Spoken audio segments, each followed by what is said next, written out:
Hey guys, and welcome to the Alabama Saltwater Fishing Report presented by Angelo DePaola, the Coastal Connection with eXp Realty. The first podcast to bring you the local inshore, offshore, and onshore fishing report, whether it's good, bad, or ugly. All right, folks, welcome back to the Alabama Saltwater Fishing Report. I am your host, Butch Thierry. I'm joined with my trusty co-host this week, Captain Richard Rutland with Cold Blooded Fishing. What'd you say, Captain Blood? Oh, shoot. Just glad to be alive. No doubt. It's so miserable outside, Weather outside is frightful, for sure. Man, it's blowing like 20, 25 miles an hour, raining. Not really cold, but not comfortable. Not pleasant. No, yesterday was the same way. It was like 65 and it felt like it was 40 to me. It was blowing like 30 knots and you just could not get out of it. Yeah. Crazy weather. What you guys been up to? I don't want to ruin the inshore report. We're going to talk to Captain Bobby Abruscato, old Bobcat, here in a minute, the other half of the wrecking crew. So we'll get the inshore report from you guys. But what you been up to?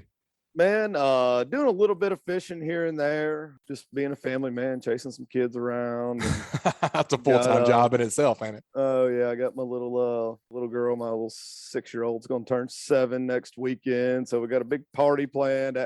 Hopefully we'll be celebrating 2 parties. We got Battle of the Grubs on Saturday. Anna Claire's birthday is on Sunday. So hopefully we'll be double celebrating with a win. Heck yeah, I hope so. So that's what? That's bog number 3? Okay, yep. So there's 5, right? 4. So the Winter Classic is part of that? No. Okay, it's separate. Yeah, completely separate. Yeah. Gotcha. Golly, time's flying by. How's it February already? I know, right?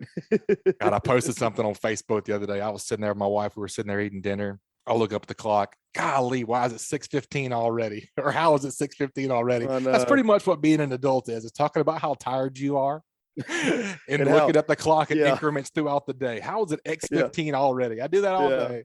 How fast does life pass you by the older you get? It's like you blink and it's it's the next year already, Yep. And of course, all the old timers or the people older than us, our parents are always like, it never gets any better. Time's flying. And you don't really believe it, but it's happening. They speak of the truth. They do, man. They do. But we're talking about how miserable the weather is. The good news is that it looks like we're going to have misery. Today's Wednesday. We're recording on Wednesday. Yep. Thursday looks bad for rain. Looks like it's going to rain Friday morning, and then looks like Saturday all in through next week supposed to be pretty. Yeah, so Saturday is going to be awesome. The high on Saturday is 51, low at 33. So it's gonna get pretty chilly. Ooh, the high Friday is 48. Mm-hmm. That's gonna be chilly. Yep, I'm looking forward to Saturday, man. I'm riding in the Dolphin Island parade with my rodeo crew. Nice, that'll be fun. Yeah. I can't believe those are happening already too. There was one last weekend on the island too, wasn't there? Mm-hmm. There was. Yep, they always kick it off first on the island. Yep, in true form. All right, we have a great show lined up for you guys this week. But first, let's see who's making the show possible. This week's Alabama Saltwater Fishing Report is brought to you by Sportsman's Marine. Sportsman's Marine has an extensive tackle selection of anything that local anglers need for saltwater and freshwater fishing, as well as boating accessories. They have the largest selection of the slick lure in Mobile and Baldwin County. They have AFTCO, Pelagic, and Saltwater Fanatics apparel along with other local brands. Go check out their Edgewater, Wellcraft, and Vexus lines of boats. They offer engine services with 5-star Yamaha and Mercury mechanics. Also, if you're looking for a street legal electric golf cart, go check out their Atric golf carts. Sportsman's Marine on Highway 98, and they also have a downtown location next to Mr. Jean's Beans in Fairhope, Alabama. And also brought to you by Bahio Sunglasses. Want to catch more fish? Experience the clearest lenses on the planet with Bahio sunglasses. Because you'll see more, you'll catch more. It's as simple as that. Try on a pair at your local retailer or check out BahioSunglasses.com to witness the magic for yourself. Bahio is an independent, sustainable, carbon-neutral sunglass company based in New Smyrna Beach, Florida. And also brought to you by Fishing Chaos, fishing tournaments coming up near you. Do you fish in a club? Do you manage a club? Does your club hold fishing tournaments? If the answer is yes to any of these, now is the time to reach out to Fishing Chaos. Get your club listed and managed on Fishing Chaos now for free. Contact Jesse Wilson for details at 256-508-1853 or go to fishingchaos.com to schedule a demo. All right, folks, in lieu of an offshore report this week, as you know, the weather's been a little bit windy and a little bit rough, so could not get an offshore report this week. We heard from Tom Hilton last week, and he gave us a great offshore snapshot. But this week, for report number 1, we're going to go to Jeffrey Fadalla for Auto Lighting of Alabama and talk about what size trolling motor do I need. And also, we're going to go check in with my buddy Joe over at the Northwest Florida Fishing Report. How we doing today, Joe? Doing great, man. What's going on? Oh, not too much, man. Just enjoying this gloomy day in South Alabama. How about yourself? Well, this time of year, January, February, March timeframe is a great time to be thinking about upgrading your boat, making upgrades to your existing boat. A lot of guys right now are doing a ton of research on maybe they're getting a new vessel this year. Maybe they're wanting to make some changes to their boat from last year. And this is the time you think about those things because of fishing, it's a little bit slower. There's still opportunities. We're going to get that fishing report, but you got some more time. Yeah, you got a whole season behind you. You're probably, either you've done your winterization or you're coming out of it and you're thinking about spring, thinking about some warmer weather, thinking about what you're going to do to your vessel for next year. Also, you don't want to be doing that when it's time to catch fish. No doubt. When we're in the heat of the season and every day's good, you don't want to be messing with this stuff then. So, we were down at ICAST last year. Trolling motor market is not what it used to be. It's nuts. I saw some trolling motors down there that were longer than boats that I've had. Oh, yeah. So let's today really want to talk about what size trolling motor you need, not only the length of the trolling motor, but also the voltage. I mean, really kind of break it down and help folks if they're considering a trolling motor for a new boat or an existing boat.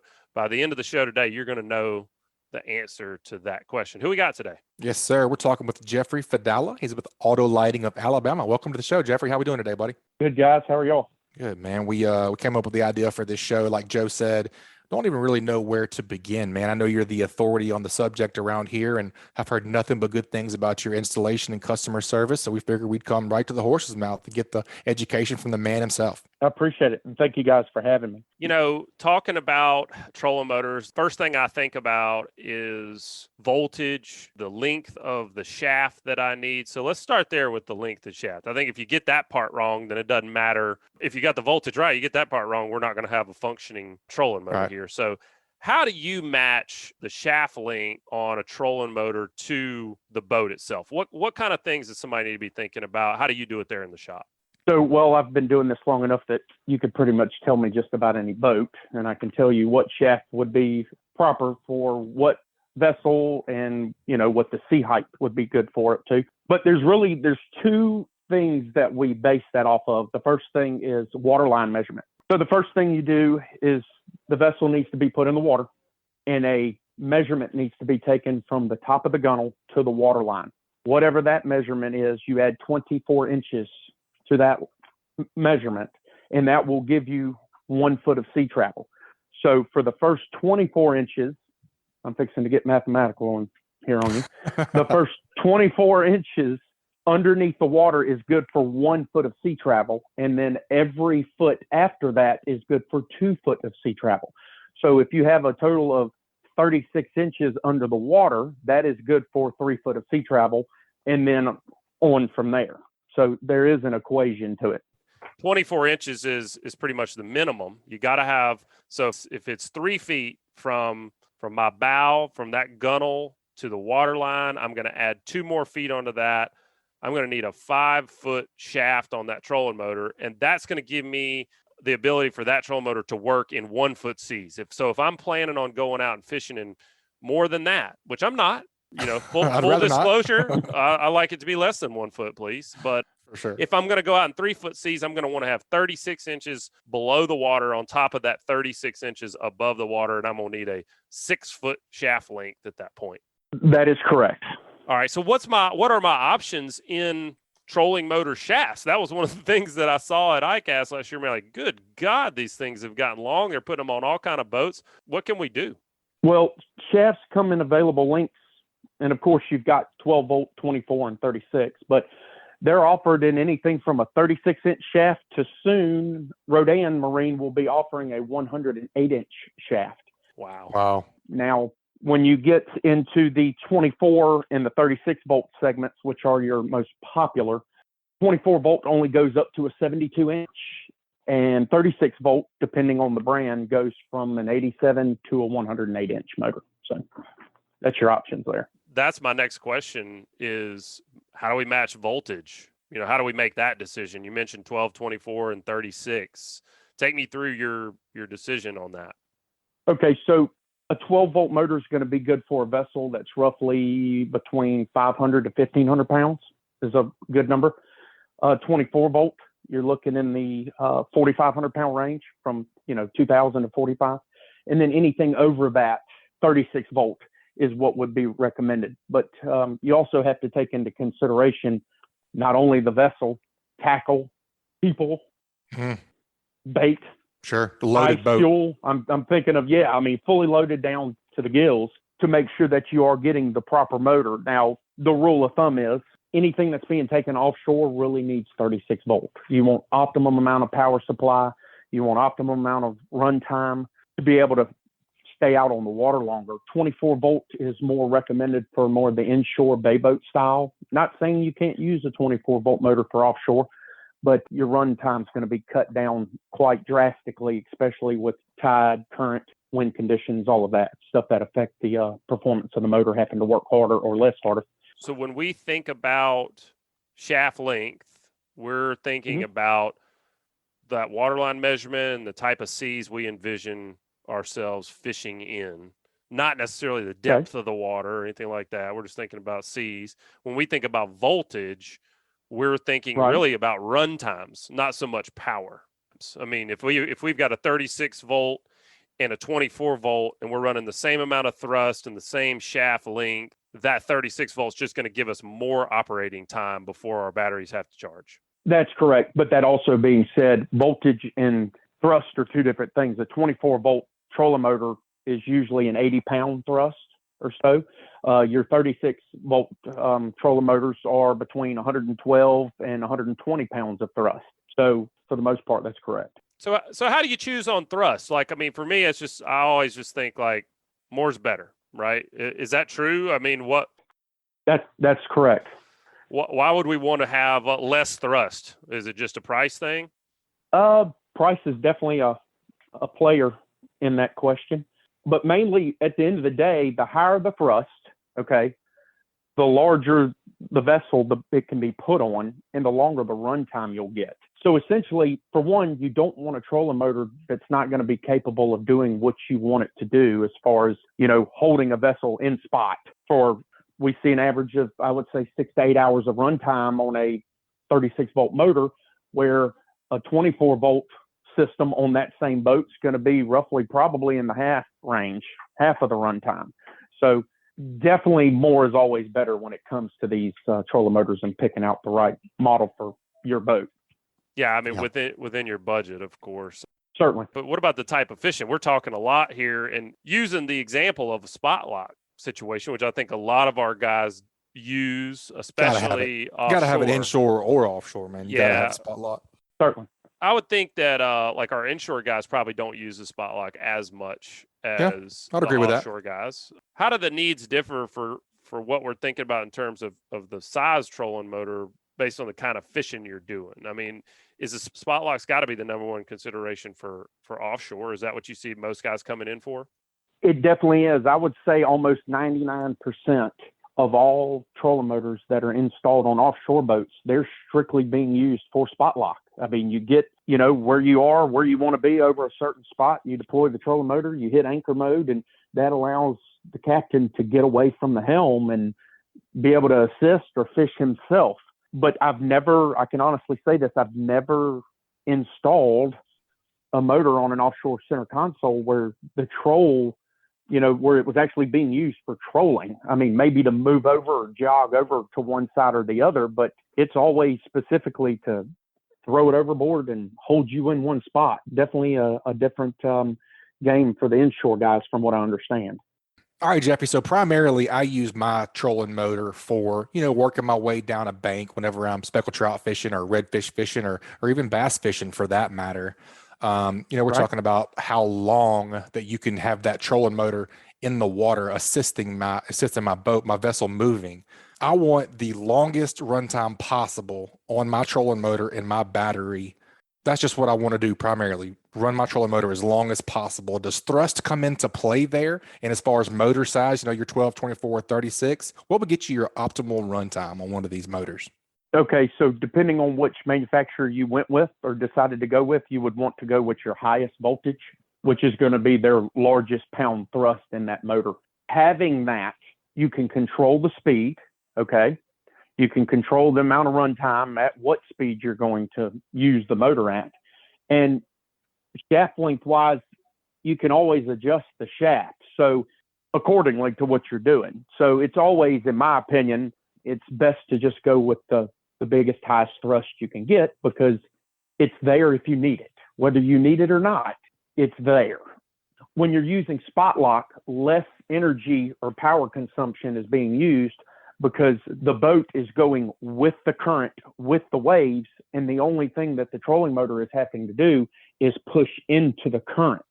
So it's actually consuming less power than trolling, again, like I said, because trolling is physically having to drag the vessel versus hold it in one spot. So it's a misconception I hear all the time that, oh, well, spot lock's is what's going to burn all my battery power up. Well, that's totally not the case. It's actually the total opposite. 36 volt, more power, more runtime.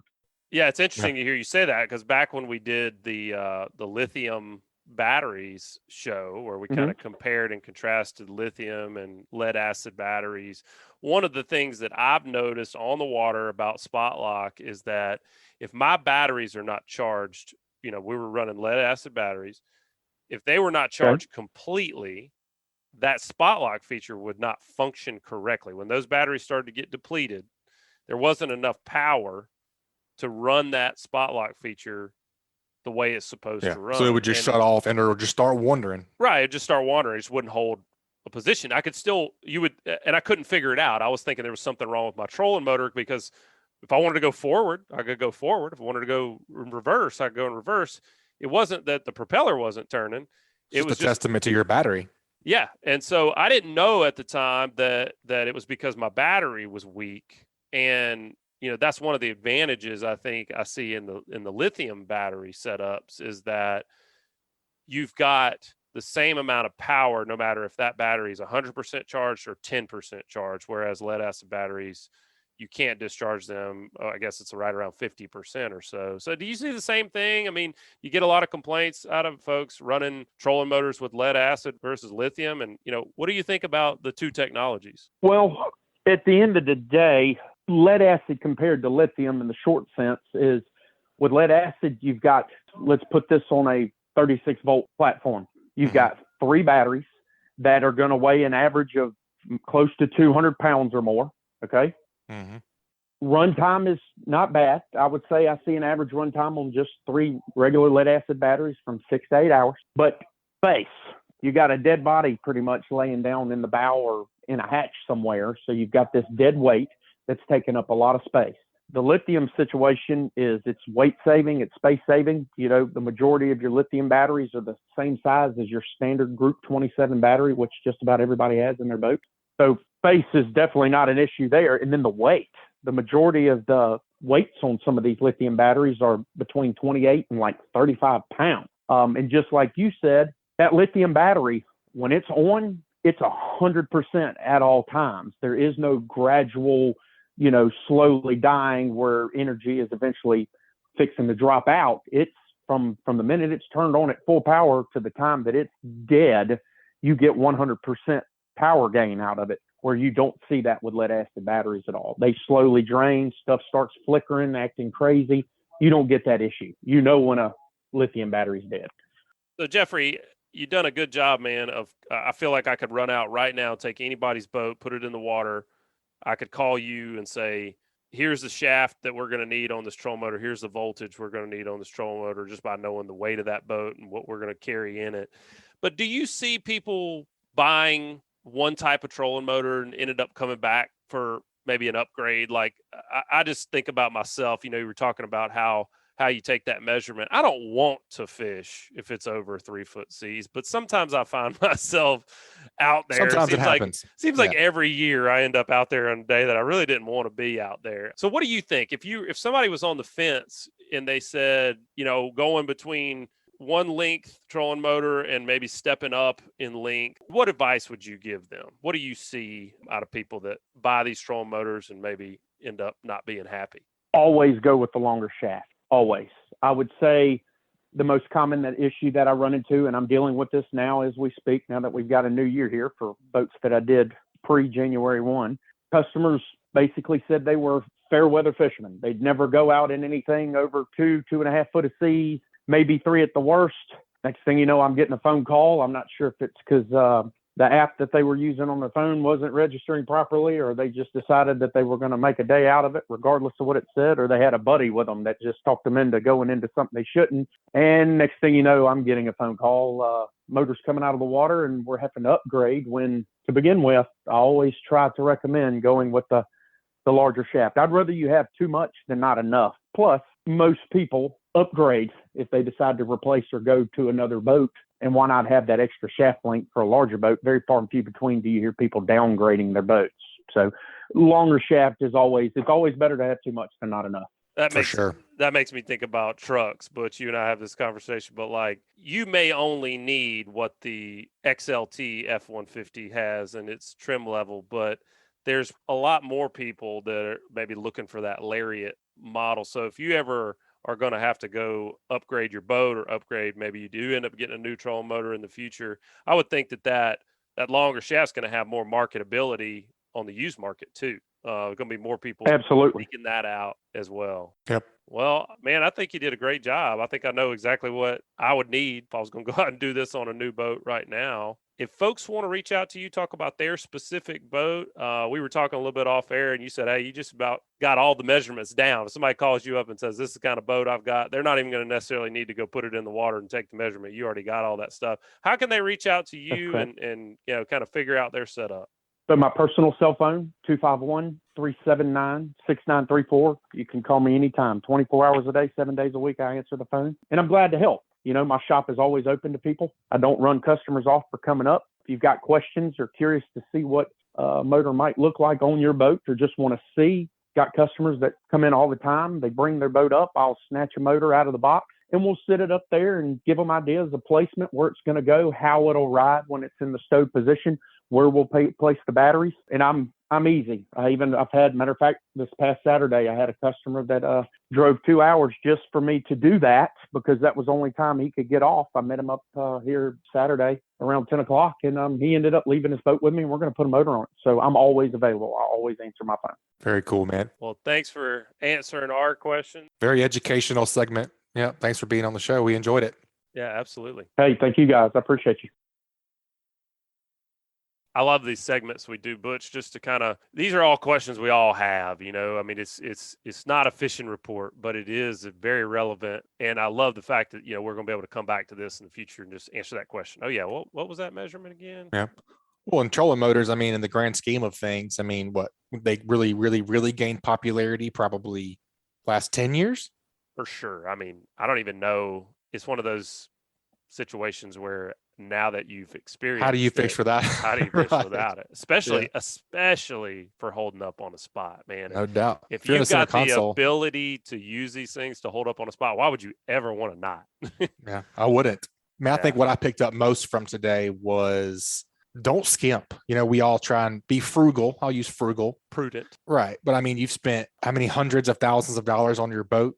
If you got a $75,000 bay boat, and you really need the longer shaft with more thrust, don't save yourself $2,000 or $3,000. Go with the Mag Daddy. Yeah, or whatever it ends up being. I think we've all done it in maybe lots of different walks of life, where we're just trying to be, like you said, prudent. We're trying to use our dollars wisely, so we get just enough. Like we're kind of right on the edge of enough. This should work. This should be all I need. And then after a season of use, we're like, you know what? That's not enough. Let me go back and upgrade. And you end up spending more money. Definitely more time. Than you would have if you just gotten what you need in the first place. So that's what I agree with you on that. I mean, I think I just took away from this, like, go ahead and get a little more capacity. It's just like with a truck's towing capacity. You don't want to be bumping right up on the edge of that towing capacity. You want that truck to be able to easily handle whatever you need. Whatever you want to do. Extra in the tank in case you decide to, load it down with a bunch of gear or whatever. Yep. It sounds like Jeffrey's got it going on over there. Can pretty much fix anybody up. Deals in multiple kinds of trolling motors, so hook you up with whatever you need. Yep. All right, buddy. I'm going to go get the rest of these reports. Sounds good, man. Let's knock it out. I'll talk to you soon. Enjoyed it. Me too. All right, folks, that was another great segment. Let's take a quick break and hear from a few of this week's sponsors. That segment was brought to you by Bucks Island.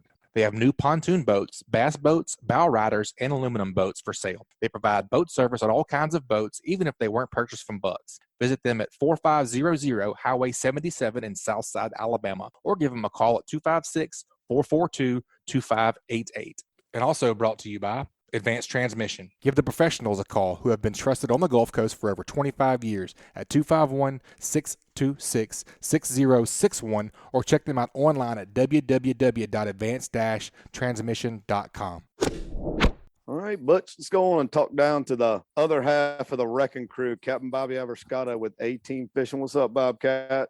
It's all good, man. It's all good. Glad to be on here. It's been a while. We Yeah. haven't heard from you in a while. I thought you forgot about us. Yeah, that's right. Yeah, I had to text y'all my number to make sure you had it. Well, I don't think I've talked to you on the air since y'all's Winter Classic victory. So congratulations. Thank you, sir. I appreciate that. Sound like a heck of a trip. Sound like a heck of a nautical day of fishing. It was, yeah. It was. I don't know how much y'all talked about it, but it was kind of a neat win for me. For us. I just after the way our day started, the second day, and to pull off what we did is kind of just that's what makes tournament fit. It's all fun, and it's fun when you win. But the way the comeback we made, on Sunday, and it's one of those deals you had to have been there to know what I'm talking about. But it was really cool how we went from being down in the dumps to. And I'm thinking to myself, gosh, we're going to drop like a rock to, within almost an hour, I guess, Rich, don't you think? Or maybe a little bit more than that. We went from zero to hero. And that's, it's classic trout fishing, man. Yeah. And one of the things that made it special is we just didn't give up. It was, Richard might have already talked about it, but it got mighty quiet on that boat from about 7 or 8 in the morning till about 9 or 9:30, 10 o'clock. It was real quiet on that boat. Yeah, it was. I tell you, I was kind of talking to a buddy about fishing a swordfish tournament coming up in April or whatever, and just kind of talk about trying to put the right crew together and all that to go do it because it's going to be 2.5 days of fishing, and you got to have the right crew out there. And I was just telling him the fun part about tournament fishing for me is number one, all the preparation. I think it's a lot of fun tinkering all your stuff, making sure all your stuff's like make sure your knots are tit tight, your rods are ready, your drags are set. Me too. That's right. You got good line on there, making sure everything on the boat's good to go. You really, really got to fine tune everything. And then the grind, like just grinding and mentally keeping yourself in the game, because if you let yourself go mentally, you're going to be riding around Yep. looking at what everybody else is doing or something. I don't know, but you just have to grind and grind and grind. And it's such a mental thing, and that's what's fun to me is overcoming that. Yeah, you hit the nail on the head, man. That's the deal, man, is that mental part of that thing when it gets tough. It's easy to fish hard when you're whacking them. Right. It's real easy to fish hard then, but when it goes bad, man, and you stay in it, that's the deal, especially when it really starts to happen and you grind it through that until you finally hit on something. That makes it real special. We run several tournaments over the years, but man, that one was, for some reason, I don't know why, it was really kind of a special deal just because of the way we hung in there, Yep. Knew what we had to do, and it didn't come together real well, and we still didn't give up. I would say the two most important things there are consistency and confidence. You talk about breaking your mental. I mean, that's a big thing. Confidence and consistency. You just got to keep after it, keep your head down, and know keep doing what you know is going to produce. Yep, and that's what was kind of special about it, especially in the conditions we had to fish that weekend too. Would have been real easy to kind of throw in the towel when you got your reels kept icing up and the guides are icing up and and stuff like that, and you're having to stick your hand in your pocket after every cast and things like that. Yeah, Bobcat was over there jigging a little bit, jigging that slick lure back or whatever. I said, Bobcat, you got a guide loose on your rod? Is your rod broken or something? I was like, no, bro, that's ice on there, man. All the rods were icing up. The little level wind on our bait casters was locking up. I mean, it's tough, man. That is tough. Definitely different for a South Alabama tournament, I can tell you that. And just taking that a step further, talking about that, and Rich and I talked a little bit about this kind of afterwards, is, the other guys that hung in there and came and fished the second day in those conditions when they had terrible sacks the first day, those are the ones that I was impressed with, because there is no way. I told him several times, I said, dude, if we'd have caught 2 fish the first day of the tournament and we were that far out of it, you'd have been fishing by yourself the second day. There was no way I was going to show back up if we weren't within striking distance, And there were some guys that showed back up and fished all day. It just blew me away, man. They would do that. That's awesome. That's loving it right there. That is. That's right. That's loving the competition and just wanting to be in the game. Mm-hmm. Well, what you been up to, Captain Bobby? I'll let you guys kind of talk it out. I know you guys have been fishing a good bit, doing some scouting. Obviously, don't want any trade secrets coming into tournament season. No, well, we don't have any right now, so don't worry about it. We can't give any away right now. That's right. That's right. So the bog is 2 weeks away. So y'all can believe what they say this week, right? Yeah, that's right.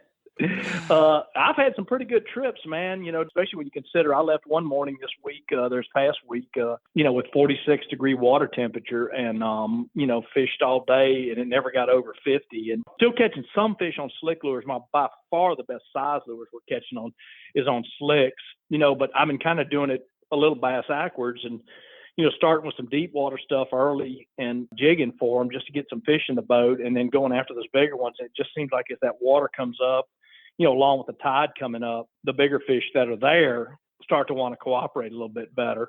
Just had some good fish, jig fishing. As a matter of fact, as we speak, I'm going through some jig heads right now. And as usual, and I don't do a whole lot of jig fishing. I think I'm out of jig heads, and I went and bought some, I don't know, 20 some odd dollars worth of jig heads. And I was going through my stuff and just found a gallon Ziploc full of jig heads that I had in the drawer. Of course. Yeah. So now I got 2 gallon Ziplocs of jig heads, so. Well, that'll get, anyway, you've been good for 4 or 5 years on that, as much as you jig fish. Oh, I'm good. Yeah. Yeah. Oh, I'll never run out of them, because next year at this time, I'll go buy another gallon bag full of them, And find the other one. That's right. Bobcat, you're talking about doing some jigging. What size jig head you been using, and what color they've been hitting on lately? Well, glad you asked about the jig heads, because that's been a key part of it is fishing. Some, depending on if the water's moving or not, the key has been sticking to the bottom and making sure that those baits are getting to the bottom. And so with that, I don't carry anything heavier than 3/8. And I've even had to go to 3/8 on some of my lights. Usually I carry a 1/4 or 3/8 on. And I've been pretty much even on the light spinning rods going to 3/8 in some of the water we've been fishing, because it's been so important to stay in touch with that bottom. And it's not a finesse thing. When you start fishing 12, 15, 18 feet of water, you don't have to worry about it being fancy and having the thing sinking horizontally. It's way more important, as you well know, to have that thing hitting the bottom before you start working it. So I've been using 1/4 and more to 3/8 even to get it down there and make sure that's staying in contact with the bottom. And it doesn't mean that we still jig in the rod, but you got to let it settle back down on the bottom to get bit. And, when I can get the guys doing that, man, they all start catching fish, but it's really, really important, man. I texted Richard some pictures of some fish that I caught the other day. And I mean, the bellies are all raw where they're rubbing in the mud, and they got these little worms on them that tells you they're sitting right on the bottom. And they'll come up off the bottom a little bit to get that lure, but you better not have that thing swimming up 10 feet or so, or 4 or 5 feet off the bottom or 6 feet off the bottom if you're fishing in that depth of water this time of year. And that's been the key. So, and as far as colors go, I've been looking at the water, and some of the rivers, as they drain, the fallen water actually gets clearer, and we've been using more of a subtle color like a root beer, kind of a motor oil color. And then I noticed when it starts coming in, the water starts coming in from the bay, it muddies up, and just going to a brighter color like a white or pearl white. And that they really seem to like that chartreuse tail, on them. So, and then the other thing I've noticed, and this is more getting back to the point of staying in touch with the bottom, is I noticed that we catch a lot more fish when I'm doing the deeper jigging like this with the straight tail or the little single split tail grubs versus the paddle tail grubs, because I think the paddle tails will get down there, but that straight tail gets down so much quicker, and you're in the strike zone a lot longer with that shape of lure than the paddle tail one, which is what I really prefer when we're up in about, 8 feet of water or less. So it's been, kind of a combination of all those things coming together to get it done. And then, we use exclusively braid or fluorocarbon this time of year. I just couldn't even imagine trying to feel some of these bites right now with monofilament, so those things are all coming together to get it done when it gets this cold and you do that deep water jigging like that. And I think that's going to be the deal for about another, at least month, the way I'm looking at it. One thing you got my wheels turning when you're talking about the straight tail thing. I don't know that sometimes when we do have, when we have this temperature drop in the water temperature and we can tell these fish are getting glued down to the bottom and you're having to make contact with the bottom to get bites like what you're talking about. I don't know that their diet doesn't change some too. And they're eating some of those creatures down in the mud versus just honing in on pogies or can't be any shrimp around right now, so. That's a great point. I didn't even think about that. I was thinking more about the idea of actually keeping it down there, but that's a great point you bring up. That may be exactly a lot of what's going on right now is they're just living on what's down there. Yeah, eating to something a little different than what we're used to throwing. Yeah, a friend of mine that I follow down in Florida, he actually put a picture up this morning of this eel that a redfish threw up, in the live well or something like that. And he actually was kind of laid out a couple different lures and been like, man, it's funny how this one lure right here has been working that looks like this eel that this fish just threw up right here, it's kind of going into how they're experiencing. Got to be something to that. Yeah, well, they're experiencing some of what we are too, where the water temperature's getting down and these fish are kind of hunkering down on the bottom and they got to eat, to stay alive or whatever. So they're just going to eat anything that moves down there, but sometimes I think that's what's happening. They're eating like these little eels or worms or whatever lives in all that mud down there on the bottom that, we have a lot of muddy bottom around here. So I don't know, you just got to think they're scavenging anything they can to survive. Yeah. Adapting. And to that point too, contrary to what a lot of people think that, trout just live on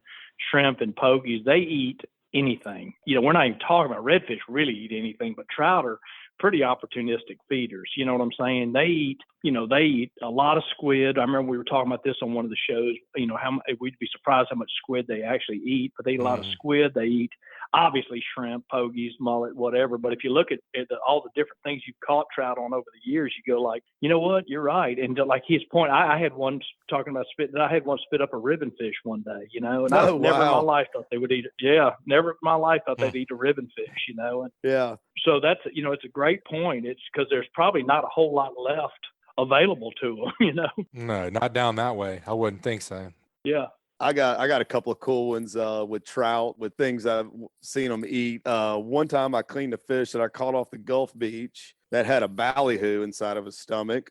Another time, over the years, a handful of crabs here or there, you'll find a crab in their stomach. Yep. And then the one that really sticks out to me is I caught one up in the Delta one time in the Spanish River that had a crappie in his stomach. Like a little 4-inch or 6-inch long crappie was in his stomach. And so anyway, you're right about that. I was actually talking to a buddy of mine this morning who commercial fishes, and he was talking about fishing sheephead or whatever. And I was like, man, you been catching any fish down where you are? Any trout down there? And he's like, no. And he was kind of talking about it. He's like, man, I tell you what I did do the other day. I caught a trout on a fiddler crab, sheephead fishing, So yeah, like you said, they're definitely opportunistic. They're just hungry. Yep, they're hungry, and that's it. And they're probably not going to spend. I know they're not going to spend a whole lot of effort foraging right now. They're pretty well stuck where they're at, So it's going to be what's available to them, Almost, put you in that mind of how you'd fish a flounder, But yeah, so that's kind of getting back to it. That's the deal, And I didn't think about it being, representing what they're feeding. I was thinking more of a time from a functionality standpoint of, getting that bait down there and making it easier to, stay in touch with the bottom, but so that's a great point. So this time of year it's finally getting cold here in Alabama. We've been talking for months about, the fish being in deeper channels and things like that. The past couple of weeks, we've been talking about, the middle of the day and the warmer days, those fish being up on the flats. Are you guys strictly fishing, the deeper channels and 10 foot or below, or is there any flat stuff going on right now, Captain Bobby? Well, like I mentioned, I've been kind of waiting until the water warms a little bit, to get out there and start doing some of that flats. Cause a lot of those all of the channels have flats adjacent to them. There's some shallower areas that they can actually move very easily get up on, so I'm doing it kind of a little backwards in what you kind of normally. Usually I'm targeting the bigger fish out on the shallow stuff early and then going deep like you'd maybe do in the summer. And this is kind of backwards. When it gets this cold, they're always going to be near that deep water. Not only are we getting, extremely cold water right now, but we're getting really low water events. We're getting really, really low water, so that column really cools off, overnight. And when the water gets real low and the air temperatures drop, it really cools that narrow column. And they instinctively know where they have to get to survive. With that, I've been doing some of that a little later in the day, and that's the success I've been having on the bigger fish, is to pull up on those, on the flats or close to the flats on the ledges, more so than in the channels a little later in the day, and focusing more on the channels, at least early, to get the bite started. Sure. We're talking about like this water temperature thing, like what kind of Bobcat was hitting on there about that we're getting these low water events and it cooling off at night. And one thing I always try to think about this time of year, we talked about this on here before, but are we in a cooling phase with the water temperature, or in a warming phase, and you kind of need to adjust to that. And the fish, it takes the fish a little while to adjust to that as well. One thing I kind of been doing a little bit lately is I've been in some areas, been kind of doing the same thing Bobby's talking about with fishing some jigs. And the other day I was getting hits and I couldn't get a fork in one, like I'd feel a bite, and it wasn't like this big hammer bite or anything, but I'd go to set the hook and I'd probably whiffed on about 10 bites in a row. And I was using a little bit bigger size grub. I've been throwing some of these down south lure grubs lately. They're a lot bigger profile. Anyway, I just kind of got tired of that, and I said, man, let me try something a little bit more subtle, So I took my little slick swamp thing on my with my swim bait hook that we've talked about on here before as well, and started throwing. And I swear to God, first bite I got, I hung one. Next cast, threw out there, got a bite, I hung another one, and I don't know what it was about, stepping down the bait size and the weight, has started to kind of make trying to, I don't know, I guess letting a little bit of light in, on the situation, because and Bobby and I experienced this during the Winter Classic when we had one of these cooling events. Heck, how many bites you think we got on Sunday, day 2 of the tournament, where we didn't hang one? It must have, between the two of us, maybe 15 bites in the morning. Oh yeah, so it was even like the first day too. Same thing. We started counting the number of bites first, but you're right. Yeah, we got a lot of bites. Missing the fish with the big lure. Right. And heck, even those 2 days, I was trying to, I guess I did kind of start to hit on something with that little slick on day 1 with that, when we were experiencing that. And then day 2 was even worse than day 1 on that, Mm-hmm. But I bet we got a dozen or 15 bites, and set the hook and there's nothing there. And it's like, when you have these cooling things, I just feel like they can't pop their mouth open and suck that lure in quite as aggressively as they can when they kind of settle out. After a couple of days of that cold, they settle out, you know what I mean? But right when it hits them, man, and we're probably going to kind of see that going into this cold weather on, Friday and Saturday when this temperature's supposed to drop back out. So it's going to cool off big time. I think doing downsizing and slowing your roll and your presentation is really going to go a long way. Yeah, I think one of the things too, just to add to that a little bit more too, that, you were talking about it finally getting cold, or just a little bit ago, you were talking about it finally getting cold. And it feels to me like in the last couple of 3 weeks, now that this water temperature's gotten here and stayed here, that the fishing's actually gotten better than it was the first 2 weeks of January, when it just shocked them so hard. We went from fishing in shorts and 68, 70 degree water temperature just instantly, and this, literally overnight, the water temperature just dropped. And it just, man, the first couple of weeks of the year were tough. And it wasn't just me, it was everybody. We were all talking about it. It was tough. But to me, it feels like they've kind of acclimated to it, and they're where they're going to be. And, it's not like they're jumping in the boat, but they're willing to bite now, you know what I'm saying? And they're where they're supposed to be, and they're staying put.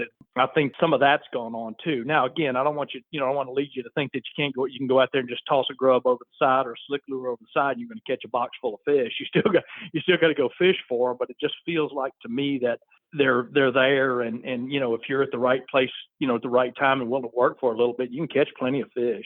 Yes, sir. That makes sense. You're talking about the crazy low tides right now. I mean, past couple of days, earlier in the week, this week, the tidal rivers, it's been lower than I've ever seen. How does that affect your day? If you have to go fishing that day on the low tide, I would assume that there's pros and cons of the water being that low. Does that excite you, or does that turn you off? And how do you approach it? Well, we plan on it. We know that's going to happen. You know, like this week we were on the new moon. That's the low tide, and the January new moon, the winter new moons are the low tides. Couple that with a hard north wind and high pressure, and you're going to have low water. And we expect it. You know, we know it's going to happen, so we plan on it. And the one thing, like we were talking about, is the river channels. That's where you're going to need to be anyway, because of fishing. They don't have any water to get out in the shallow stuff. You know what I'm saying? So it really kind of bunches them up. They have places I've heard about in South Florida, South Texas, where they get these, and there's a term they call it. It's something like a God's dream day or something like that. But the fish just drop into these potholes, and they're just, you know, literally fish in a barrel, and that we don't have that type of thing going on. But it's kind of that similar concept of where, you know, the water level drop to the point that we know that, you know, certain areas, we just don't even think about them on low water. We go like, well, we're not going to do that. And we won't go back there for maybe a week if it stays low, because it, you know, they're just either not there or they've moved off of that type of stuff, those real shallow flats. Rich and I talk about all the time, that's a low water spot or that's a high water spot. You know, we talk about that a lot when we're planning our trips, both tournaments and guide trips, you know, and there's places that we know we can be effective on high water and places that don't work on low water. And yeah, it definitely makes your plan. But the good thing is, like I was just talking about, where they're at right now, you know, where we're catching them. Let me just say, I'm going to say if it helps, but it doesn't affect it, because that's where we're going to be anyway. You know what I'm saying? So I got places, and I know Richard, a lot of us do have places that you know, the biggest problem is finding the ramp to get the boat in the water. Yeah. You know, you got to figure out which ramp you can go to get the boat in and out of the water. You know, that's the big challenge sometimes. You know, once you get over that hump, you know, we usually can figure it out from there. One thing I swear to God, I've heard Bobby say about talking about deeper water and some of these things, and it's relative. You know, you need to find deeper water relative to the area that you're in. That's going to vary tributary to tributary, or tidal river to tidal river. It's going to vary. That's right, and that's going to be the same across the board for every tidal river, every flat, everywhere that you're going to be fishing right now. When you find these low or negative tides or whatever, and find those conditions, wherever you're going to go fishing, you need to find the deeper water relative to something. And sometimes that means, like in one river, 18 foot of water is the deep water relative to everything else. In other places, it means it's like 4 or 5 foot of water, you know? So that's kind of how you need to think about it, you know? And Bobby, that's the term you were looking for when you're talking about those Florida guys. I probably heard Slick Lure Joey, old Uncle Joey, talk about a negative tides all the time, and how much they love fishing those negative tides. And for, you know, like what you said, it pulls all that water pulls all that water out there, and the fish got one place to go and live, and they got to be there. Yeah, because anywhere else they go, they're gonna be like on dry land, you know, or on top of some rocks or something. So they got no choice. That's a good way to think about it. Yep, and it's a good question too, because that's definitely something you have to deal with this time of year, you know, and you better plan on it, you know, when you get you know, the type of weather and the cycle, the tide cycles that we're in right now. Man, I tell you, one real exciting part of this winter for me, and I don't, you know, I've heard you talk about it a little bit there, Bobby, but the flounder fishing has been, or I wouldn't say flounder. Yeah, oh yeah, damn near every trip I've been catching a couple of flounder. One stop the other day in Dog River, I was kind of posted up in one little spot off this point, and I caught 3. Wow. In about not more than 5 minutes, but less than 10 minutes. Got it with about a couple dozen casts or whatever. And it seems like every time I've been in one of the rivers, I've been catching a few flounder every time. And that's really kind of neat seeing this flounder fisher really come back around. Of course, we've been talking about it on the show for months now, you know, from back in the fall. Yeah. But it's kind of neat with the flounder population and I'm real interested to see what Dylan's going to learn with his project down at the Sea Lab, you know, but we always were under the thought process that, you know, wintertime, the flounder get out of there and go out in the Gulf. Supposed to be gone.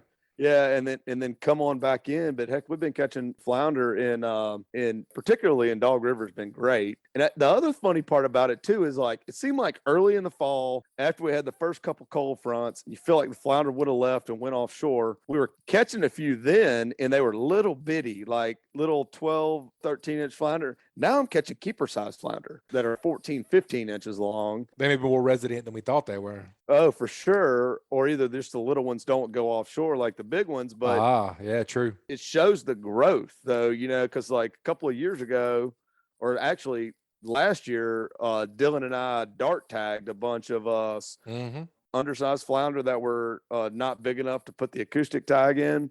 Tater chips. Oh yeah. And a couple of those got recaptured. And I want to say Dylan told us that we tagged one that was like 13 inches. He was at Liberty for like 230 days, got recaptured, and he was 18 inches long. You know, so you went from like a 1 pounder to a 3 pounder in 230 days. That's in a year. Yeah.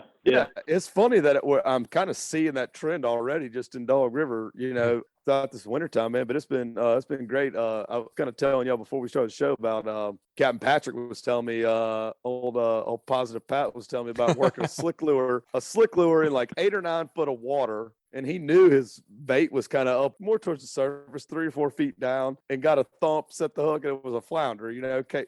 I don't know if he came up off the bottom or if he was swimming along up in the water column or whatever, but it's been cool. I've been seeing a bunch of pictures and, you know, kind of talking to some of folks in my network about how good the flounder fishing's been. So I'm kind of looking forward to that, man. Next year's going to be like crazy. Maybe I can catch more than one per trip. Yeah. Well, I'll tell you, we'll know it's good if I start catching them. I can tell you that, you know, but what I was going to mention, Richard, to kind of last year when they were, and you were doing that tagging towards the end of the summer and into the fall, you were telling me that when Dylan said that the thinking now is that maybe there's not this total mass migration offshore, and that like, wow, that hit me between. I went like, whoa, because I've always been that way. If I ever caught a flounder in the winter, I'm going like, what's he doing here, you know? But you know, you were telling me that the thinking is maybe now there's some thinking that maybe they aren't all going offshore and doing that thing. And that's evidence of that, what you're talking about right there. Because it was shocking. I used to shock me to catch a flounder during the winter. I mean, I just really was surprised. And I keep waiting for one of you guys to go, it shocks me if you ever catch one, period. But, you know. Yeah, I can no longer talk bad about your flounder fishing after my performance last year. So, oh yeah, I forgot about we got Uno on. That's here. right. Maybe I can catch more than one next year per trip. Oh man! Actually, speaking of which, today's Dylan's birthday. Is it? You'll laugh at this. I said, texted him. I said, "Happy birthday, number 2." He goes, "If I'm number 2, who's number 1?" I was like, "No, flounder pounder, baby." That's right. That's evident. We got video evidence and audio evidence of that. Heck yeah, man! But that's funny. It's actually my brother's birthday as well. I'm really looking forward to the next couple of weeks of fishing here. It looks like long range. We're going to get this weather out of here by the end of the week, and then looks like next week's going to be a nice week. Going to kind of level out a little bit with the temperatures and everything, and everybody's going to get acclimated. Hopefully they'll be biting. Yep. I'll be looking forward to hearing the report next week. Yep. That's what you like to hear. You know, it's just like it's going to be what it's going to be instead of, you know, knowing, oh, I better get the day in because I know I'm shut down for the next 3 days. Where, right. You know, at least it's going to be still going to be cool, but it's not going to be crazy cold one day and then raining the next. Right. A little bit of stability. So I'm looking forward to it as well. That's exactly right. Well, that's a great report, Captain Bobby. We always enjoy hearing from you. Folks want to get up with you and book a trip. I think the Mardi Gras special is still going on right now, correct? Through March 15th, that's right. And ateamfishing.com is our website. That's the easiest way to get us. It's got our phone number on there and a contact us form tab you can fill out and get in touch with Miss Kim. She'll fix you up. Awesome. I've already screwed. I was off today and I've already screwed up a couple bookings. So she's not letting me near the computer or the phone. So that's probably for the best. Lucky you. Yeah. Stay away from I got it. Stay away. Don't reply. I've already booked them, you know, so. Stay away from the buttons. No more buttons for you. Don't touch. Yeah. Back away from the computer. Oh man, that's an awesome report. We always enjoy hearing from you. We look forward to hearing your next report, Cap. Keep whacking them. We'll talk to you soon. Okay, guys. Thanks for having me on. All right, folks, that was another awesome report, and it was brought to you by MB Ranch King. MB Ranch King hunting blinds and feeders are built to last, right here in the USA. With durability and convenience in mind, MB Ranch King's maintenance-free blinds are constructed with high-grade steel and come in a variety of sizes to meet any hunter's needs. They offer high-quality, easy-to-use corn and protein feeders that can be filled with both feet on the ground. Call Kevin today for more info or a quote at 205-807-2937. MB Ranch King, built in the pursuit of perfection. And also brought to you by Boaters List. Boaters List is your new, reliable, and fast resource designed to link everyone to everything on the water. If you own or run a boat, you know how difficult it can be to find the right company for the task at hand. Boaters List makes it easy to find the service that you are looking for. Locate anything from fuel docks to service repairs or rentals of large yachts, even down to paddle boards, and all things in between. BoatersList.com will always strive to make it better on the water. All right, Captain Richard, we're going to get an update on the ACFA from the president, David Thornton, the old pier pounder. Welcome back to the show, Mr. David. How we doing today? I'm good, Butch. How about you? Doing good, man. Just talking a little bit of fishing. Yeah. Weather's been a little crazy, but it sounds like some fish are still out there and they're still biting a little bit.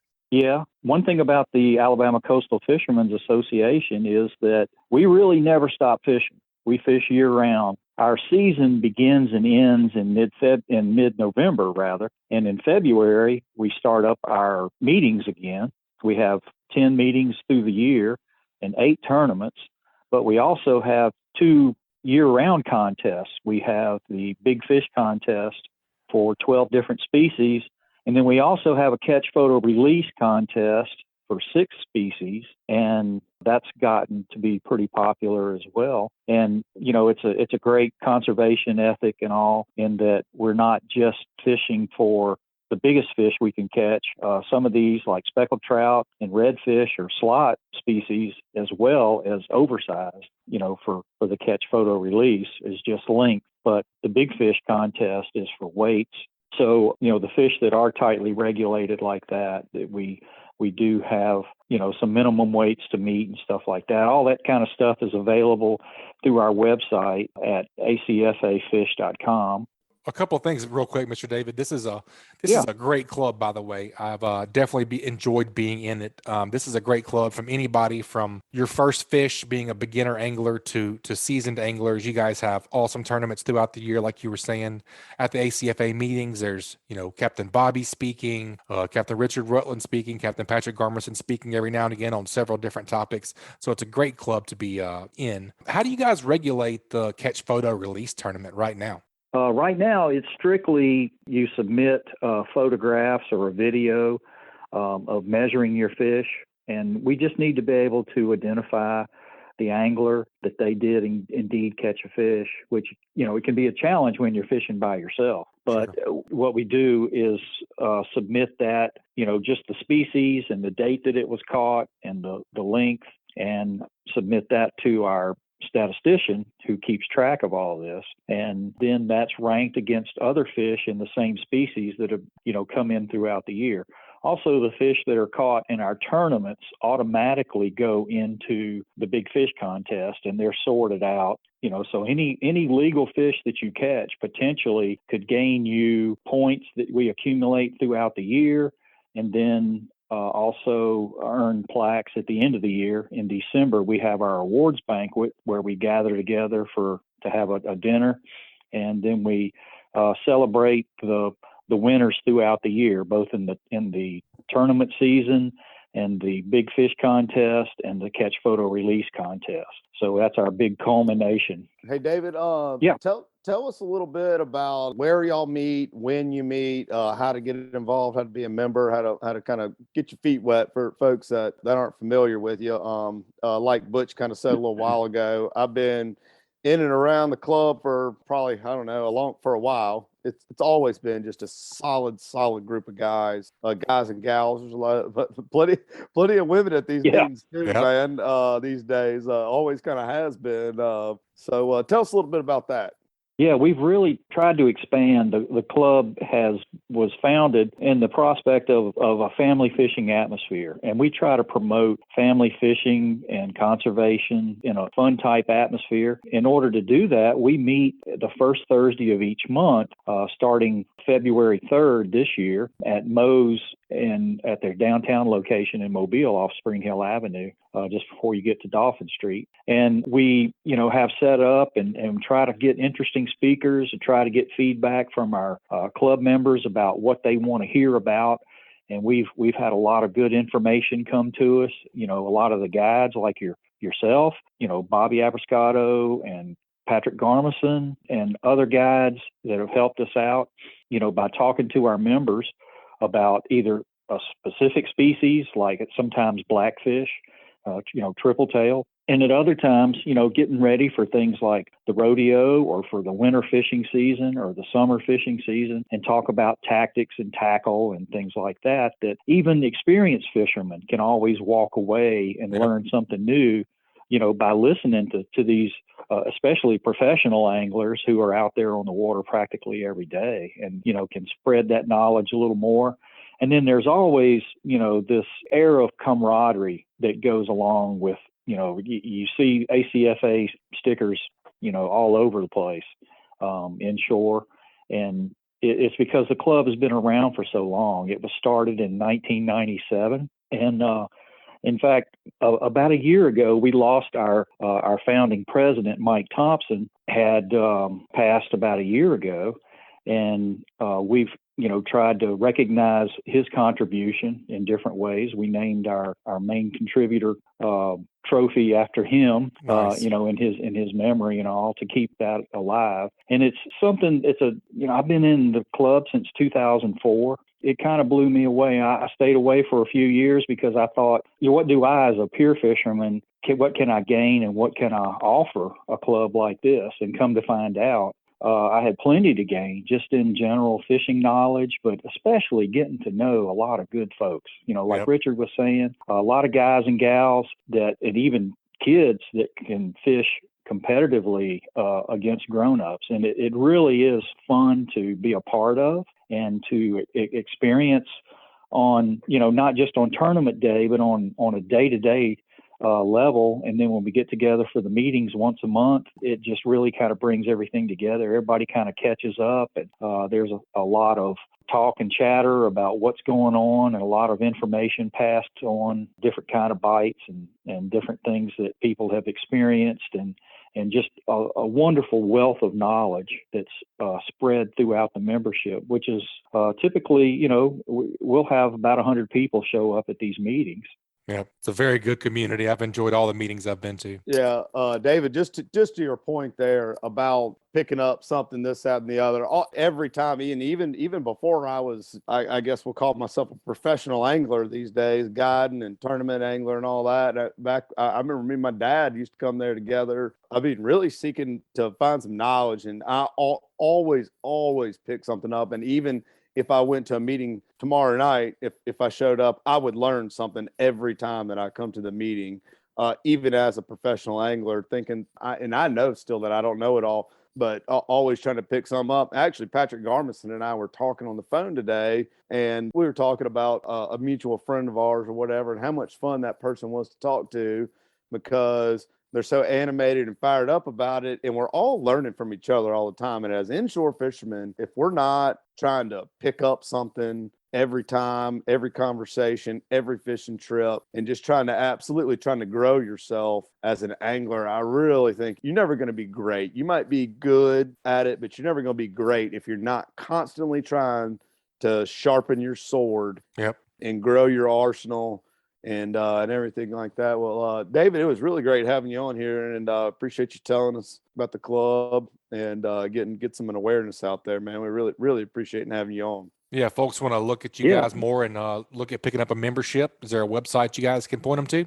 It is. It's acfafish.com. That's one word. And it'll point you to everything that's going on, club info, how to join or renew your membership, the contest, current leaderboards, upcoming tournaments, upcoming meetings, and, a lot of other information as well. There's plenty of pictures to look at of different entries and our members throughout the year. And we try to keep it updated and, keep the interest fresh and keep the content fresh. And so if you haven't, even if you've heard of us and you haven't visited us in a while, please check us out again. We're, excited this year to be getting on board with Fishing Chaos. We think we can improve the quality of what we're doing for our membership as far as, bringing them up to date, contests and their entries. They'll be able to do these, we'd like to be able to do our big fish entries and CPR entries remotely, instead of having to siphon everything through our statistician like we have been doing. So, we're really hoping that this will be a fine joining between us and Fishing Chaos going forward. And in fact, we're going to have John Caligaz from Fishing Chaos speak at our meeting Thursday, February 3rd. And then our next meeting will be March the 3rd. And we're planning a presence, the boat shows this year. We'd like to, participate in that and kind of get the word out. And, we just have a lot of fun at the meetings and the tournaments. We have food at the tournaments, and nobody walks away hungry. And a lot of fishing information is, transferred between the competitors. And it's all good natured, because we don't fish for money. We fish for points and bragging rights, status, bragging rights throughout the year. That's it. Exactly. That's right. Yep. Well, Pier Pounder, we're always talking to you about a fishing report. You're not giving a fishing report, but give yourself a plug there. Tell some folks how to get a hold of you if they want to do some beach or pier fishing, and we'll have to sign her off here in a sec. Yeah, thanks. I have a presence on Facebook, and they can check it out at pierpounder.com, and that'll set them up on my Facebook page and show them my contact information. Give a little information about the pier and shore guide service that I provide, and the types of fishing that I do, general costs and stuff like that. So it's a, good introductory kind of thing, and how to contact me if they want more information. Perfect, man. So I appreciate the plug, and like being on and talking to you guys anytime. I appreciate it. Heck yeah. Hope you guys are doing well, and we'll talk to you next time. Absolutely. Keep whacking them out there. All right, will do, and hope to see y'all at the meeting. All right, guys, that wraps up another great segment. You'll take a quick minute and check out a few of this week's great sponsors. That segment was brought to you by Hilton's Offshore Charts. The days of heading out and blindly looking for good fishing areas are pretty much over. Don't waste time and money on fuel searching for fish. You need the most recent, highest resolution images to not only know where to go, but where not to go. The knowledge provided by today's technology is critical when planning an offshore fishing trip. Make the choice that professional captains all over the Gulf make and choose Hilton's Real-Time Navigator. The easy-to-use interface and excellent customer service will have you on the fish every time you go. Check them out at hiltonsoffshore.com. All right, man, we're going to go get our last report. Certainly not least, we're going to talk to Tanner Deas with Dolphin Island Fishing. I know he's been doing some stuff around the island and Baya and all of the above and in between. Welcome back to the show, Tanner. How we doing today, buddy? Oh, I'm doing good, Butch. Thank you for having me on. Captain Richard, nice to get on here and talk to you and hear from you, man. Tanner, you're about maybe one of the only people that give me a run from a nickname. Everybody at Dolphin Island calls me Deez, which stands for Dolphin Island Jesus. I usually got a pile of hair and a big old beard and everything. You're the only one that give me a run from my money down there, man. So yeah, I think he's got you beat right now. I probably do. Oh yeah, he for sure does. I just cleaned up a couple days ago. I'm trying to stay in good graces with Miss Katie. So she keep having the me. boss lady. I heard that. I haven't shaved my beard since the accident. It was That's a vow awesome. that I made. I told myself I wouldn't shave until it was all said and done. Oh man, that's cool. That is cool. Well, Tanner, you and I never really officially met. We've messaged a little bit back and forth or whatever, man. But I hear great things about you, so I'm glad to be on here with you today, man. What you been up to? What you been killing anything? Put a little bend in the rod here in the past couple days. Not much at all in the past couple days, but I have been catching a few here and there. I had some real banner days prior to this past week, but it's kind of been the struggle bus down there on the land with these real negative tides, changing temperatures, and weird pressure down there. I was unable to get on a good bite the past few days. My last successful day was Saturday. What have you been chasing? What was your last successful day? That last successful day, our target was sheep's head, but we were also throwing for trout and redfish in the areas. I'd kind of heard some reports from some people who were out of town staying on the island, messaging me and asking me a little bit about fishing down there. They said they've been catching some speckled trout and sent me some photos. They were throwing some bull minnows out on their dock, and they caught some nice ones, looked like some 20s, 22s, and spoke to a buddy that I had that lives down there, and he's been catching some trout down there in the bay that he lives on. And so really been trying to get after them and find them down there when I'm sheepshead fishing. But most of the time when I'm down there, especially Saturday, we were going for sheepshead. Yep, I'd kind of heard the same thing about the sheepshead bite being a little bit off around the island. I know Captain Patrick's been catching some, I think, kind of up the bay a little ways, but I don't know what's going on with the island as far as the sheephead. sheephead fishing, I used to do a pile of sheephead fishing back in the day, and I kind of gotten, I guess, maybe a little snotty nose about it. I'm just addicted to these trout this time of year, man. I cannot leave it alone. It keeps me awake at night. You know what I mean? I'll wake up at the 1 o'clock in the morning. I'm thinking about a speckled trout. You know what I mean? That's Man, I totally relate.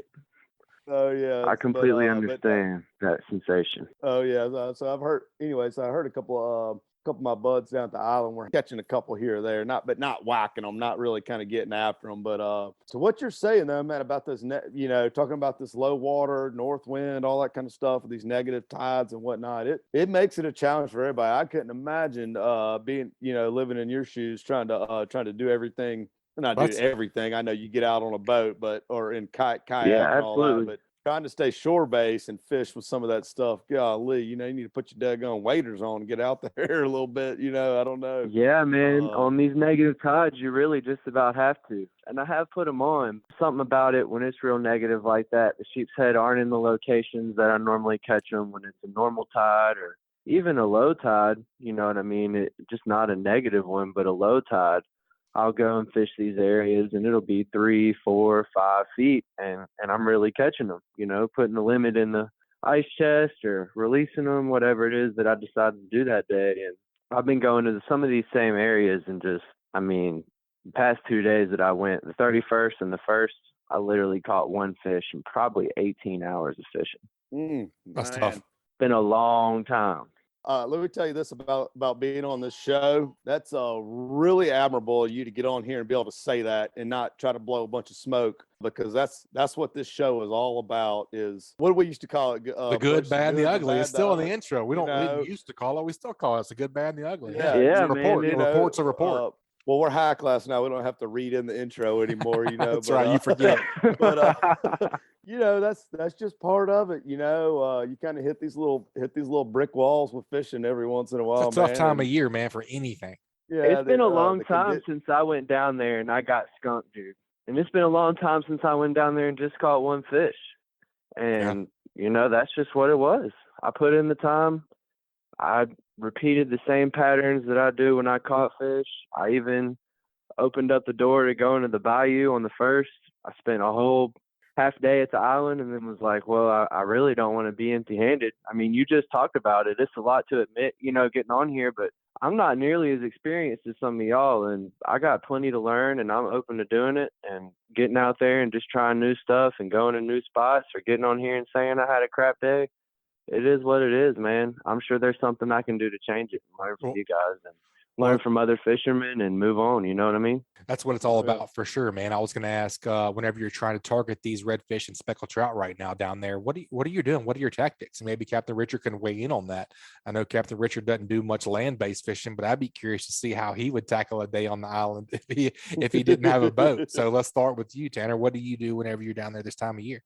Well, right now, this time of year, I'm going down there, and I like to come when I'm fishing a rising tide or a falling tide. And so I kind of get there when the water's pretty much halfway through its tidal so that I don't catch a lot of low water right now, unless I just can't avoid it on my trip. So I try to get to those spots when they have higher water on them. I go down there, and if I'm trout or redfish in the location, going to be a paddle tail, probably an 1/8 ounce jig head. If I'm not throwing a paddle tail, it'll be like a trout trick or something like that. Little slick. I've been throwing the pink passion a good bit here and there with the little slick and had some luck on the flounders doing that, but it was in a boat. And getting in a boat and fishing some of the same areas and spots, I've had a lot of success catching redfish and flounder, but doing it on the land, hitting the same locations, throwing the same baits, doing the same stuff, fishing the same time pattern, same tide pattern and everything, no extra species. I'm able to target sheep's head in those spots and catch them on the land pretty easily, which is why the last couple of days was pretty surprising. But going down there and trying to target trout, redfish, or flounder on the land has proven to be much more difficult, even though I'm fishing the same spots that I would with my buddies in the boat or in a kayak or canoe by myself. I'll tell you one thing, kind of what you're kind of getting at a little bit there. And kind of one thing I always kind of chuckle about, I'm not a land guy, right? I'm a boat guy. I'm always in a boat these days. And the thing I want to say the thing that, land-based versus boat guys are both always laughing at each other, right? Because your land guys are trying to throw Right.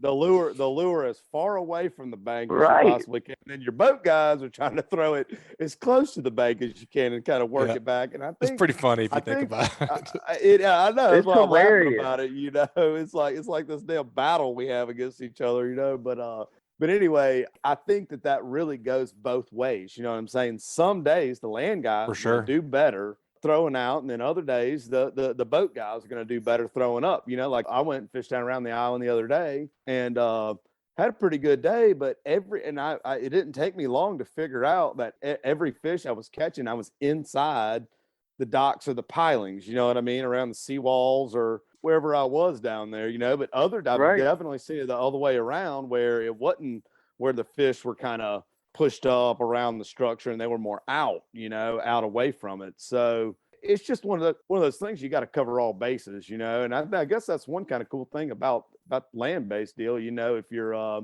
you're fishing off docks, seawalls, stuff like that, your short game, as we'll call it, your chipping and putting better be real good around those docks. Yeah, Just true. as good as being Right. able to hit the long ball like John Daly, you know what I mean, and get her on out there away from the dock. So you gotta be able to cover all bases. That's kind of what's neat, like I said, about that. And that's kind of something I always think is kind of cool about the kayak guys. I probably only kayak fished about, 10 times in my life. But those guys can kind of get places that I can't even dream of getting in a boat. Right. In your boat. Yeah, and you're super stealthy, not making a lot of noise. This fish really, I practically don't even know you're there because you're not displacing any water or anything like that. You don't have boat noise, hull slap, all that kind of stuff. So it's kind of neat how it works both ways sometimes. Yeah, I think it's really cool. I mean, essentially, we're both targeting the same areas, whether we're on land or in a boat. We're looking for the same stuff when we're going for pretty much the same fish. So, I mean, it's pretty hilarious. But at the same time, you get out there and there'll be days that I just, banner days and then repeat the same thing and it's not there. And it's just like a boat. You can go to a spot one day, tear them up, and then go to the same spot and they're just not there. They move. They're crazy. You got to learn them and find them. For sure, man. Speaking of moving, I heard you got a little offshore one day, caught some Vermillion Snapper and a couple of throwback amberjacks, maybe your first. Kind of give us a little rundown on your offshore trip. Yeah, man. I got to take a little trip offshore. It's something that I've done here and there, not a lot in the past. And I got to get on the boat with Captain Collier and my buddy Matt Swiggs, and they both have YouTube channels and recorded the trip. We got out there and caught over 40 or 50 beeliners, probably 5 or 6 small amberjack, white snapper, something called a squirrelfish. Caught several of those. That's great. That's great bait. Oh, yeah. Yeah, I heard. I brought one home and ate it. How was that? Tell me about that. It was actually pretty good. It's good white meat. I've definitely butterflied some. It's white meat. Yeah, it's a sea bass. Yeah. Yeah, it was good. We caught those. God, we caught plenty of red snapper. I mean, we live in Alabama, so we know how good that type of fishing is. Oh, Yeah, I yeah. was going to ask, what is that? What is a red what? What'd you say? Oh, you don't know? No, Just go sir. out there about 40 feet. You'll find one. How far did you guys go out, Tanner? We went 30 or 40 miles that day, and it was a little sporty. It was really cold and really windy, and we were just talking about that earlier. It's hard to battle multiple conditions that are harsh, but it was super cold, super windy, and the seas were not as forecasted when we got out there, but we made it happen. Good deal, man. So Yeah. talking about those Vermillion Snapper a little bit, what kind of rigs were you using? What was your favorite bait? Just kind of walk me through your tactic there. Like, what was you guys using circle hooks and? Absolutely. Yes, sir. So we all kind of had pretty similar rig ups. We all had 4 6-ounce weights on, little knocker rig type system, or I don't even know what it's called. You put the weight on the bottom and you got multiple hooks going up, where Chicken it's rig. 3 or 4 circle hooks. Oh, Yeah. Chicken rig, there you go.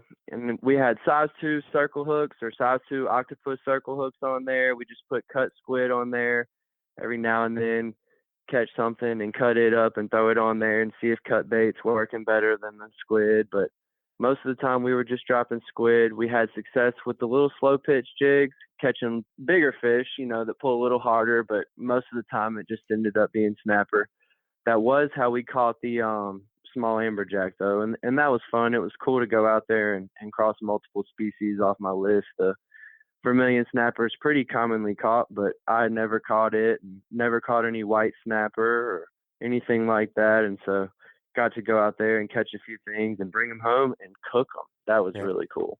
Oh yeah, all those things you're talking about are very, very, very tasty. Very tasty. Let me tell you something about a chicken rig and my buddy Butch Thierry on here. This joker can tie a chicken rig blindfolded with two hands tied behind his back. Okay, his daddy. Oh yeah, he's practiced, huh? Yeah, Mike Thierry. Oh my goodness, I did. That joker come out the womb trying to tie a chicken rig. Okay, you're not wrong there.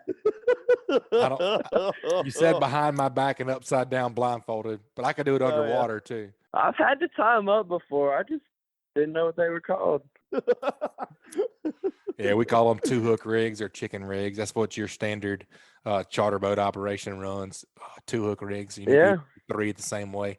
Well, that's cool, man. Glad you got to get offshore. Those Vermillion Snapper are delicious. That's always my jam. Whenever I get on your brother's boat, on Skipper's boat, with on the Sea Lab trips, the rodeo, the JC trip, or something like that, I stay on that 2-hook rig. I'll take one turn on the big rod on the back, but I love that chicken rig, man. That's fun. Same. I mean, it's just.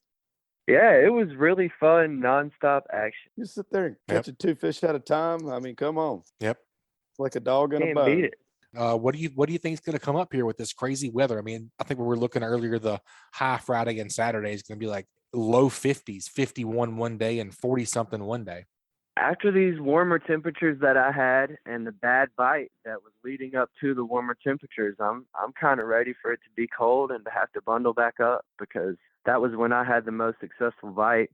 I went out there, like I said, it was crap on the 31st and the 1st, but on the 29th, I had a struggle day throughout the day, and then from 3 to 5:30, we caught over 30 or 40 sheep's head.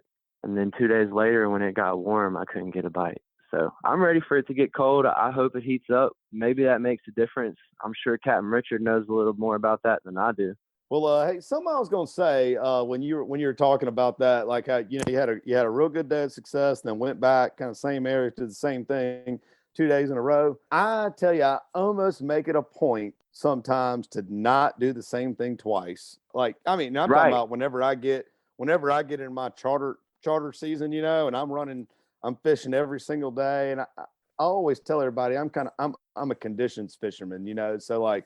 When I talk about conditions, we're talking about wind or wind direction, tide movement, tide level. I mean, I pay attention to the tide level probably more than I pay attention to my kids. You know what I mean? I check the like the real time tide movements on my phone as much as I do anything. Heck, I didn't even go fishing today, and I probably looked at it 4 times today. You know, it's a disease, really. I mean, so. I don't know. Like I said, you got to kind of. That's how I try to. I don't know. Live in the fish world is to be a conditions guy. You know what I mean? I don't like to think about being like a spot fisherman. Now there are some days I will go to the same place 3 or 4 days in a row. You know what I mean? If it's that good, it's that good. You know it. But if the conditions are consistent. That's right. It almost feels wrong for me sometimes to go like if I go to spot A, B, and C one day and do good, I don't want to go to A, B, and C the next day. You know what I mean? I just feel like it's bad juju or something. Got to change it up. Got to keep them guessing. Keep them on their toes. Yeah, you do. And you learn something every time you go hop around like that. But kind of following that up for whatever reason, man, in the wintertime, they can be just slap on fire and then shut off like that. And that's where you really start to, connect the dots, keeping fish logs and things like that, logging your trips and saying, yes, sir. Writing stuff down in a notebook or typing it up and putting it in a file on your computer. You can't and then type. going You don't back. have a computer. You can't work a computer. But, that stuff doesn't really start to pay dividends until a couple of years down the road. So you put the time in. That's right. That's a great point. So that's when you really start to connect the dots, I think, especially, that's one thing Captain Bobby always talk about, those log books really come in handy, like in your transition periods. Well, we're about to come up in a transition period, like in about a month, when we hit March, and some of these fish are going to start to go into springtime mode. I'm ready. Oh yeah. No, I'm not ready for spring yet. I'm still loving me some wintertime Me fishing, man. I too. love like catching these fish up in the rivers and stuff, man. That's a lot of fun. I'm not quite ready for it. I will be soon. I'm just not as versed with the speckled trout in the wintertime as you guys. And last spring, summer, and fall, those specks were just on fire for me around the beach areas. And I can't wait to get back into that type of bite because just like you say, you dream speckled trout. Me too, man. I love it. And sheep's head just get me through the winter. That's right. Keep the tug. Tug is the drug, right? Sounds like we got an addict on our. Sounds like we got an addict on our hands. I think so. There, Butch. Yeah, you got that old tug got drug an going, don't he? Huh? Got that tug itch. That's right. That tug drug, man. I love it. Oh man, that's a great conversation, Tanner. That's a great report. If folks want to follow you and keep up with your shenanigans, what's the best way to get in contact with you? Man, check me out at Dolphin Island Fishing on Instagram, Tanner Deas on Facebook, and do some video work with Captain Collier and Salty Swigs. And just recently got on Bearded Brad and met him and did some stuff with him. So y'all stay in touch and watch what I do on their channels and stuff like that, and keep up with me on Instagram. It's a great time. Hope to get out there and fish with you and Richard sometime, learn something. I'm sure there's more in the book that I can learn, and I can't wait to go catch some trout or something soon. Will do, man. Looking forward to it. Be safe out there. We'll talk to you next time. Yes, sir. Y'all be blessed. All right, Captain Richard. We got to do what did you learn, man? I know I picked up a bunch this week. Do you have anything in particular you picked up from this show? What'd you learn? Man, I'm just telling you, we're doing this Zoom meet, and I'll tell you one thing I learned, getting to look at your pretty face the whole time. You are a QT pie. Oh my goodness gracious! I'm getting I like did 3 shave hours and get a of haircut this week. Oh yeah, golly. Nah, man, you are pretty, but what I learned this week, it's just we're kind of in that typical wintertime pattern right now. I say typical. We're having a little bit cooler event this winter than past winters than I can remember. I mean, I remember being in straight up shorts and performance shirts in February before, Oh, you never know. Yeah. Or it can be the coldest month out of the year. But that's right. But the nice thing is that the water temperature's gotten on down, so it's kind of concentrated the fish in some of the areas, but kind of like what we're getting off with Tanner right there. He's talking about having a couple of tough days, and that's just going to happen, this time of year. These fish. One thing I wanted to say right there was, sorry to interrupt you. I wanted to say this a minute ago, and I actually meant to say it during Tanner's. And I know you and I and Bobby talk about it all the time. If he's having great days and then bad days in between the warm-ups and the cool-downs, that's because those fish are shocked. They don't have time to acclimate to the hot, and then it turns around and gets cold. They don't have time to acclimate to the cold. Yeah, they're as confused as we are, probably. Yeah, no doubt. They're like, what in the hell is happening? The one thing I think that we can kind of all relate to with everything is kind of relating more towards the bottom. That's where the warmer, more stable water is going to be, and you're going to more salinity. Yep, exactly. And you're going to want to focus on the deeper areas relative to everything else. You know what I mean? Man, I tell you, I just had a thought I was thinking about. I wanted to mention during Bobcat's report, we were talking about finding fish in some of these tidal rivers and whatnot. The one really cool thing about this winter is that finally gotten the water temps have gotten cool enough. It's gotten most of the bait out of the tidal rivers and out of the inshore shallower areas. Better late than never, right? And what's helped me lately is if I see one pogey flip or one mullet jump or any kind of bait activity, or watching my electronics and see a bait pile somewhere or whatnot, there's been fish around those kind of areas, Sure. when you're starting to see that. So you get in an area, if you like or whatever, it don't take much, but you see a little bit of sign. There's not a whole lot of bait activity in any of the tidal rivers right now. I can't speak for some of them, but I know the ones I've been fishing in, all it takes is just a little bit of life to show itself. Yeah, pay attention. And I've been jumping on that, and it's definitely paid some dividends. Paying attention to all that kind of stuff. Oh yeah, for sure. I think one thing that I picked up on this week was your antidote about, I think Captain Bobby was talking about, a more streamlined or a little split tail jigs. I don't know a fluke is what I call it. Like bass fishing, you call it a fluke. That's interesting, man. I guess that could be due to the fish's diet this time of year, because Captain Bobby's right. This fish, this time of year, they got the red belly and their fins, you can tell they're down there on the bottom. So that would definitely they make got sense the if they sea were light. got the different They little got the lice parasites and everything on them. So Yeah. they're just rubbing all up in that mud. Mhm. So I think what you said about they're matching the hatch, right? If they're down there grubbing on worms and eels, that makes a ton of sense that they would like a fluke other than a paddle tail. That's right. And I tell you, the big thing to me too, when you get to this time of the year and you get these colder water temperatures, and what's happening, like what we're talking about, Bobcat's report about getting bites and not hanging fish and all that, you just got to slow down. You know what I mean? You got to slow down, scale down. And the bites for me have been real subtle, if at all feeling anything. Sometimes you go to jig and you feel like you hung or something, you better snatch it, because a lot of times that's a bite. You never felt it. They just kind of barely picked it up or came up behind, you just licked it a little bit. That's right. Well, so anywho, the wintertime is a fun time to really tune up your artificial hone your craft, if you will. Oh yeah, that's it. That's what's fun about it, man. I love it. And it gets to be like every one of us has days like what Tanner was kind of talking about in his report, where you don't quite hit pay dirt on a couple of trips. But the one thing I love hearing Tanner talk about in his report, man, is that joker is mad at him. He is gonna go and grind and grind and grind, and that's what it takes to get good at this stuff, man. You really gotta want it, So it's good to see some young guys out there, and like all his buddies with his YouTube channels and whatnot. They're all about the same age, kind of a little bit younger, younger generation coming up. Not that I'm old by any means, but that's all relative too, right? To the water level. Oh yeah, that's exactly right. Relative. That's a relative term. Yeah, that's right. But them boys are mad at it, man. I love seeing the intensity there. Yeah, me too. All right, guys, that wraps up another great segment. Let's take a quick break. Check out a few of this week's great sponsors. That segment was brought to you by Sam's Stop and Shop. Sam's Stop and Shop is your one-stop shop located at 27122 Canal Road in Orange Beach. Sam's has a little bit of everything, including a deli, inshore, offshore, and surf fishing tackle. They also have bait, clothing, groceries, name brand sunglasses, and so much more.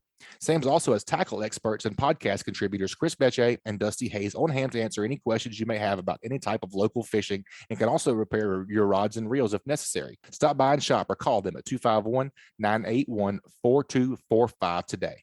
And also brought to you by Dixie Supply and Baker Metalworks. Dixie Supply and Baker Metalworks are proud to be your metal roofing headquarters for over 40 years. Save time and money by buying from the most reliable manufacturer on the Gulf Coast. Buy it today, pick it up today. With the addition of their new store in Cantonment, Florida, they now have 8 locations to serve you. Dixie Supply and Baker Metalworks, your metal roofing headquarters.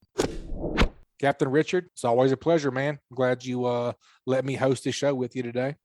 Yes, sir, man. Thank you for having me on, man. I had a blast, man. We had some good folks on here today. Got some good knowledge flowing, man. Can't wait till the next one. We really covered a lot of water, so to speak. We went a long ways. We went a long way. You don't say, huh? Man, I know you're always a wealth of knowledge, and you're always willing to do whatever your clients want to do. It's coming up on a time like Tanner was talking about. Spring is a lot of fun. March, April, May, June is a great wade fishing time. I know I want to get on a bunch of that. I'm sure your bookings are looking up for probably May, June, July, August. I know you book way out ahead, but if folks want to get up with you and book a trip, what's the best way to get in contact with you? Man, good old internet, coldbloodedfishing.com. We're on Facebook, Instagram, and if you want to use the old landline, got a telephone number is 251-459-5077. Give me a call, shoot me a text, man. Be glad to get you on my schedule. Heck yeah, man. Enjoyed it. Look forward to getting out with you soon, and keep whacking them. Be safe out there, buddy. Yes, sir. All right, folks, that's going to wrap it up this week. You guys, please subscribe, rate, and review wherever you listen to podcasts. If you'd like us to email you the podcast each week, just text the word fishing to 314-665-1767. Again, just text the word fishing to 314-665-1767. Subscribe to our email list, and we'll send you the new show each week. You guys keep whacking them. We'll talk to y'all next week. This week's Alabama Saltwater Fishing Report has been brought to you by Admiral Shellfish. Admiral oysters are available at select restaurants. They can also be purchased by the public at Bon Secours Fisheries Inc. and Ahi Seafood in Fairhope, Alabama. Call for availability. Admiral Oysters will steal the show. Follow their adventures on Instagram at Admiral Shellfish Co. And also brought to you by Fish Bites. Whether you are hitting the sand with a set rig using the traditional scent strips for pompano or fishing the flats or marshes for speckled trout, redfish, and flounder, Fish Bites has something for you. Fish Bites baits and lures are made with pride in the Sunshine State of the USA. Check out the full line of scented saltwater and freshwater baits at fishbites.com. And also brought to you by Foster Contracting. Fortified Roofing Pros. Enjoy less stress knowing you have reduced your risk for damage with Foster Contracting. Check them out at fortifiedroofingpros.com or call them at 251-447-2978. This week's Alabama Saltwater Fishing Report brought to you by me, Angelo DePaola, The Coastal Connection. Find us online at thecoastalconnection.com. Also by Killer Dock. Killer Dock uses marine-grade aluminum to make fabulous fish cleaning tables and stunning canopies that will keep us out of the sun. Killer Dock combines durability, function, and design to uniquely upgrade your entire dock experience. Visit killerdock.com to see more. And also brought to you by Richardoni Family Dentistry. Do not let an achy tooth ruin a day on the water. Call today to book an appointment at 251-342-6672.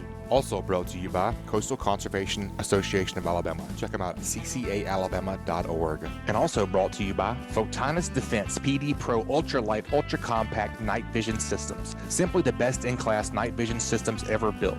Contact them at photonisdefense.com to learn more. Photonis Defense, Masters of Darkness. And also brought to you by the Hunting Exchange. Hunting Exchange is an app for iOS and Android that gives you a one-stop shop to buy and sell your hunting gear. This secure platform allows you to buy and sell gear with confidence. So head on over to the App Store or Google Play and experience a new hassle-free way to buy and sell hunting gear by downloading the Hunting Exchange app today.